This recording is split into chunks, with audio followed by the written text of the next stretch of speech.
Breaking news, painit ng painit ang tensyon sa pagitan ng United States of America at China. Nadagdagan pa ito sapagkat napaulat na merong barko na nagmula sa China. Hinarang ito ng US forces. At dahil dito, maging ang Israel, ang chief ng Mossad, hindi nag-aksaya ng oras at agad na may ginawa. Saan nga ba papunta ang barkong ito? Ano ang karga ng barkong ito at bakit ganun na lang kabilis ang reaksyon ng Israel at ng United States of America? Yan ang ating pag-uusapan sa videong ito. Pero bago ang lahat ay huwag kalimutang mag-subscribe. Samahan mo na rin ng matamis mong like ang videong ito, nandito ka na rin lang naman at i-click ang notification bell. Napakalaki kasing tulong yan para sa aming mga content creators.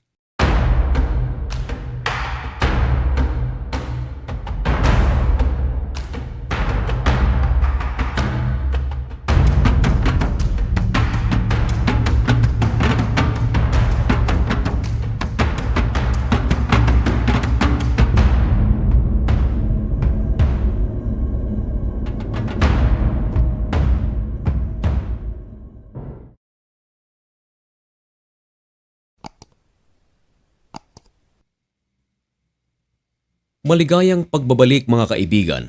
Kumusta kayong lahat? Ngayon ay December 17, 2025 at nagbabaga at napakabagong balita ang ating ihahatid sa inyo. Ito ay tungkol sa napakainit na tensyon sa pagitan ng United States of America at China at kasama ring mapag-uusapan natin ang Iran at ang Israel. Matagal na nating naririnig na talagang napakainit ng sitwasyon sa pagitan ng Amerika at ng China.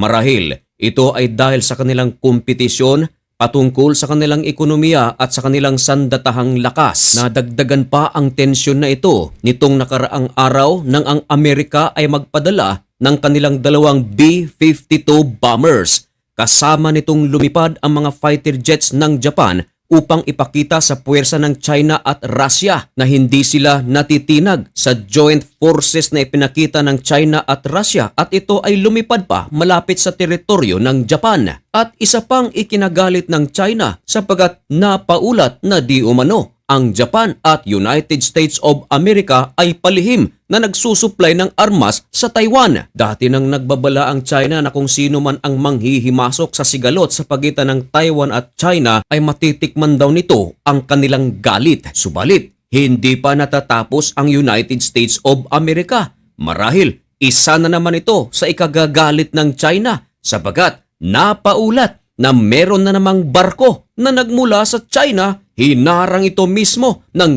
US forces at upang patutuhanan ng ating sinasabi, mismong tagapagbalita ng China, ang South China Morning Post ayon sa kanilang ulat ay talagang hinarang ng puwersa ng Amerika ang barko na nagmula sa China at ayon sa ulat mga kaibigan, ito ay papunta pa ng Iran. Nako, alam naman natin mga kaibigan, alam din ng buong mundo na talagang napakainit ng dugo ng Estados Unidos ngayon sa Iran at alam din ng buong mundo na ang Iran at China ay talagang magkakampi. Now, ano naman ang meron kung sakaling may barko na nagmula sa China at papuntang Iran? Hindi ba't may karapatan naman sila na maglayag? Lalo na meron tayong tinatawag na freedom of navigation. Pero nagbigay ng paliwanag ang United States of America. Hindi naman daw sila basta-basta na maghaharang ng mga barko sa karagatan kung wala lang naman itong itinatago.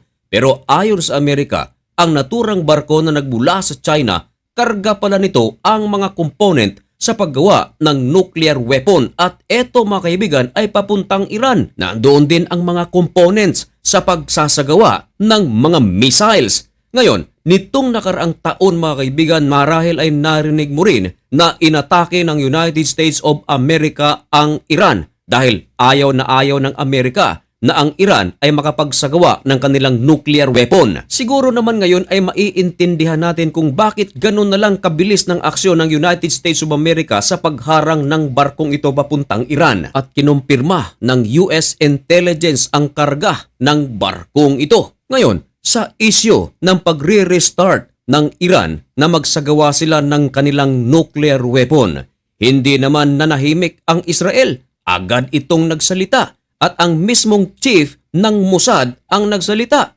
Ayon sa kanya, duty na raw ng Israel na masiguro ang Iran na hindi na muling makapagsasagawa ng kanilang nuclear program. Nako, matindi ito mga kaibigan dahil kapag sinabi nating duty, sa lahat ng aspeto ng depensa ng Israel ay kasama ang Iran. Kasama rin itong paglalaanan ng pondo, mahigpit na seguridad upang hindi lamang makapagsagawa ng nuclear weapon itong Iran. Matatandaan na nitong nakaraang taon, bago pa umatake ang United States of America sa Iran, ay nauna ng inatake ng Israel ang Iran upang wasakin ang mga nuclear facilities nito. Kung baga mga kaibigan, nilinis muna ng Israel ang mga daanan at saka naman umatake ang Amerika sa mga fasilidad ng Iran. Kinumpirma naman ng gobyerno ng Iran na ang kanilang mga nuclear facilities, karamihan dito ay nawasak ng Israel at ng United States of America. Hindi rin maikakaila mga kaibigan nang magsagawa naman ng pag-atake ang Iran sa Israel. Marami ding mga gusali sa Israel ang nawasak. Kaya lang mas maraming mga tao ang nasawi sa Iran sa sunod-sunod na airstrike na isinagawa ng Israel sa loob mismo ng Iran. Ayon sa intelligence ng Israel, meron silang mga nasasagap na balita na kung saan ang Iran ay naggagather na naman ng uranium. Mahalagang sangkap ito sa pagsagawa ng nuclear bomb. Dagdag pa ng Mossad na ang pagsasagawa ng Iran ng kanilang nuclear weapon ay nasa puso pa rin nila kahit na ilang beses na itong winasak ng Israel. Babangon at babangon daw ang Iran upang makapagsagawa ng kanilang nuclear weapon.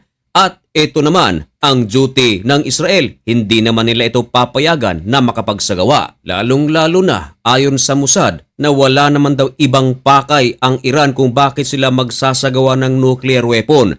Ito raw ay upang i-wipe out ang lahi ng mga Hudyo. Isang mga patunay kung bakit kinakailangang magsagawa ng Iran ng kanilang nuclear weapon para sa Israel ay ang mga proxies nito. Gaya ng Hezbollah, Hamas at Houthi. Ginawa ang mga proxies na ito upang i-wipe out ang Israel sa balat ng mundo. Lalong-lalo na kung meron na kaya itong nuclear weapon. Hindi lang ang Israel ang tumututol sa plano ng Iran, maging ang Gulf countries. Isa na riyan mga kaibigan ang Saudi Arabia, Ehipto, maging ang Qatar. Hindi sila sang-ayon na ang Iran ay makabuo ng kanilang nuclear bomb. Alam din ng buong mundo na ang United States of America at Saudi Arabia, Qatar, maging Ehipto ay mga alyadong bansa. Ano ang inyong masasabi tungkol sa balitang ito? Ipaalam ang inyong mga komento dyan sa comment section at malugod ko po yang babasahin. Hanggang dito na lamang muna ang video ito. May God bless you and thank you so much for watching. Goodbye!